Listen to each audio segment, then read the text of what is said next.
Assalamualaikum warahmatullahi wabarakatuh. Anak-anakku yang soleh dan solehah, bagaimana kabarnya hari ini? Alhamdulillah, luar biasa. Allahu Akbar.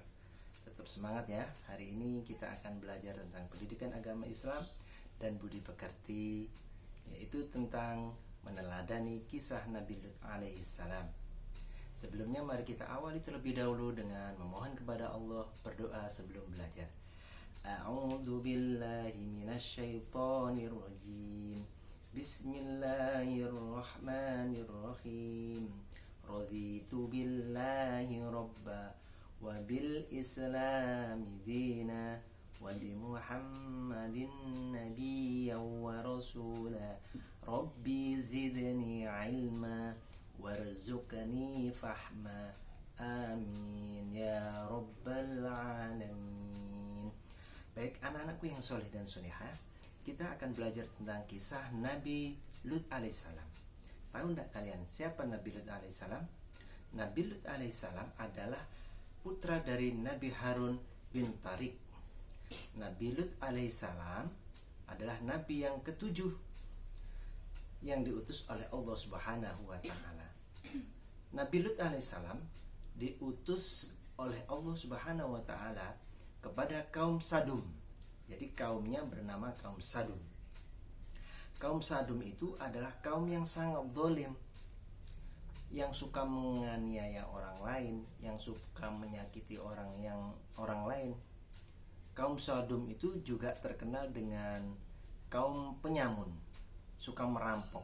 Jadi perampokan itu sudah terjadi sejak zamannya para nabi dulu.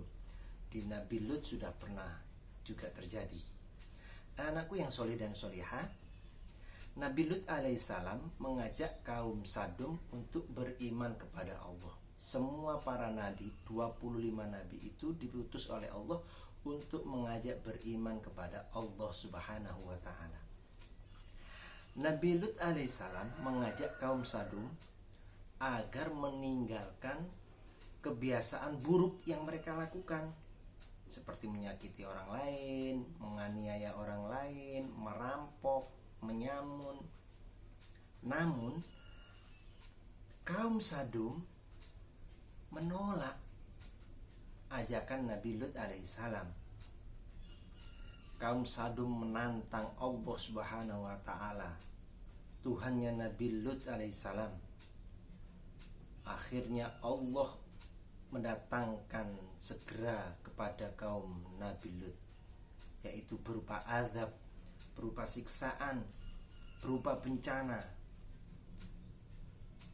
Tidak hanya kaum Sadum saja, bahkan istrinya Nabi Lut sendiri ikut menolak ajakan Nabi Lut alaihissalam untuk beriman kepada Allah Subhanahu wa Ta'ala. Anak-anakku yang soleh dan solehah, meskipun kaum Sadum menolak, istrinya Nabi Lut menolak untuk beriman kepada Allah, tapi Nabi Lut tidak pernah berputus asa, tidak pernah mengeluh. Nabi Lut alaihissalam tetap berdakwah untuk menjalankan tugasnya sebagai seorang nabi, mengajak kaumnya untuk beriman kepada Allah Subhanahu wa Ta'ala.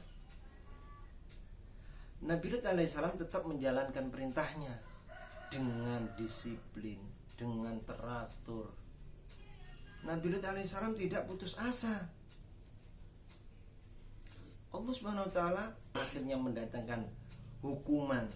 Akhirnya Allah Subhanahu wa Ta'ala mendatangkan azab, siksaan. Apa siksaan itu? Ternyata Allah mendatangkan siksaan, Allah mendatangkan hukuman, Allah mendatangkan azab berupa jeritan yang melengking dari langit.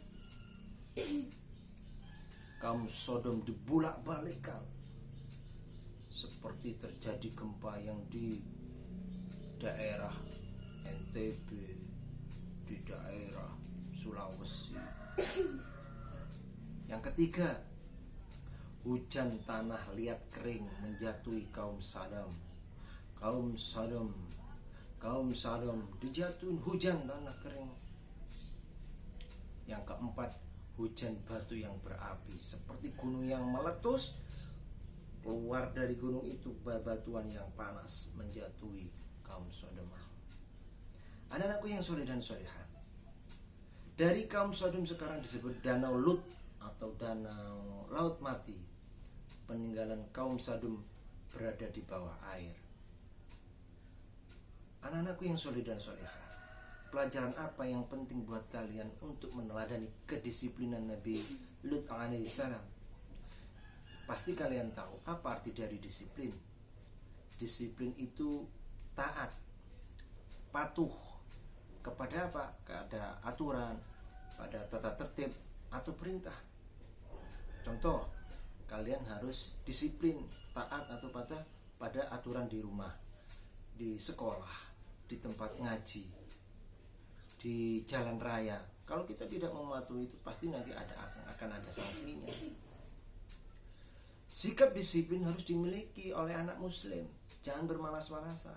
Contoh saja, sholat 5 waktu. Sholat 5 waktu ini harus kita kerjakan. Sholat subuh, zuhur, asar, maghrib, isya. Ini adalah cerminan sebagai seorang anak muslim untuk tetap disiplin melaksanakan sholat. Karena itu adalah perintah Allah. Ketika anak muslim itu disiplin, maka akan menjadi anak yang pandai dan sukses. Disiplin mengerjakan tugas. Dikasih tugas, jangan ditunda-tunda. Kerjakan secara langsung. Kalau nanti ditunda-tunda, tugas itu akan tambah banyak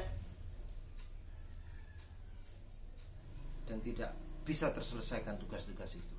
Oleh karena itu, kalian harus tetap rajin belajar, harus tetap rajin sholat, harus tetap rajin mengaji di saat pandemi. Harus disiplin, karena dengan kedisiplinan itu kalian akan menjadi anak-anak yang soleh dan solehah. Ingat, tetap belajar dari rumah, tetap semangat, sholat, ngaji. Semoga bermanfaat, mendapatkan ilmu yang bermanfaat, dan kalian menjadi orang-orang yang ahli surga. Kita akhiri dengan banyak hamdalah. Alhamdulillahirabbil alamin. Subhanakallahumma wa bihamdika asyhadu an la ilaha illa anta astaghfiruka wa atubu ilaik. Wassalamualaikum warahmatullahi wabarakatuh.